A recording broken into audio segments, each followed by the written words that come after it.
कांग्रेस मुख्य विपक्षी पार्टी है जो क्षेत्रीय पार्टी के रूप में लगातार सिकुड़ती जा रही है, तो उनका ज्ञान भी सिकुड़ रहा है।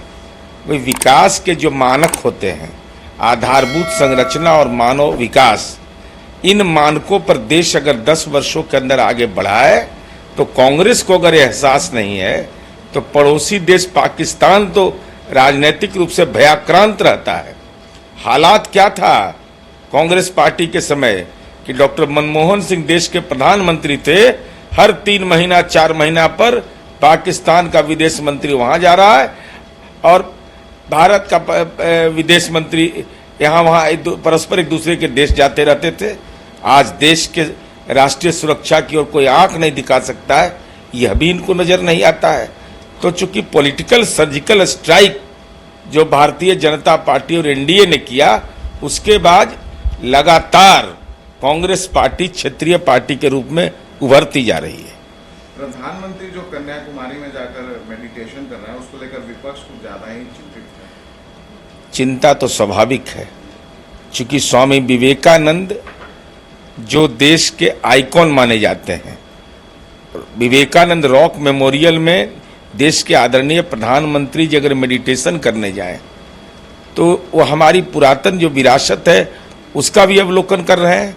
ध्यान, मेडिटेशन, योगा, ये तो हमारी विरासत और पूंजी रही है।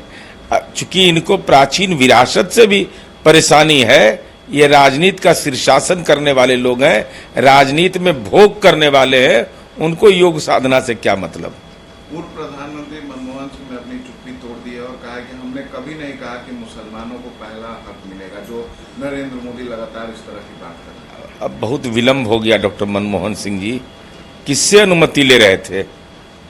किससे अनुमति लेने में आपको इतना विलंब हुआ? इतने देश का जो प्रधानमंत्री पद पर बैठा हुआ व्यक्ति हो, उनको इतना विलंब से स्पष्टीकरण देना पड़ रहा है। अरे सच को कबूल करिए ना, क्योंकि कांग्रेस पार्टी यह समझती है कि आप डॉक्टर मनमोहन सिंह की नीतियों के चलते ही कांग्रेस की यह दुर्दशा हुई है, तो यह राजनीतिक दुर्दशा को कोई आवरण देने का प्रयास करना आपके लिए अच्छा नहीं लगता। हिमाचल के राज्यपाल है, उन्होंने कहा कि भाषा के आधार पर जो देश का बंटवारा हुआ है वो गलत है। अब देखिए, ऐतिहासिक रूप से जिन संदर्भों की चर्चा हो रही है वो देश के पुरखों ने सोच समझ कर करके इस देश के अंदर में राज्यों के आधार पर बंटवारा हुआ। कोई धर्म के आधार पर तो हुआ नहीं, कोई जाति के आधार पर हुआ नहीं। और जैसे हिंदी हमारी राष्ट्रभाषा बनी, तो इसलिए ऐसे सवाल जो देश के पुरखों ने समय पर उचित फैसला लिया, जिसको देश का भी एहसास है कि विविधता में भारत की एकता छिपी है, यही तो हमारी पूंजी है। सम्राट चौधरी कह रहे हैं कि 2025 से पहले बिहार को माफिया मुक्त राज्य बनाएंगे, 10 करोड़ नौकरी देंगे। नहीं, 10 लाख नौकरी तो हम 8 लाख तो दे चुके हैं, अब बिना जमीन लिखवाए दे चुके हैं। अभी राहुल गांधी कहते हैं 30 लाख नौकरी देंगे, और 8वां 9वां पास तेजस्वी यादव कहते हैं 1 करोड़ नौकरी देंगे। मुझे समझ में नहीं आता कि कौन असत्य बोल रहा है, ज़्यादा असत्य कौन बोल रहा है।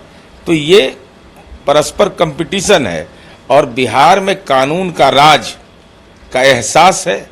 माफिया राज बोलने का अर्थ यह है कि वैसे लोगों ने जो नौकरी के नाम पर जमीन ले लिया है, उस जमीन को सरकार कानून बनाकर कब्जा करेगी और वहां पर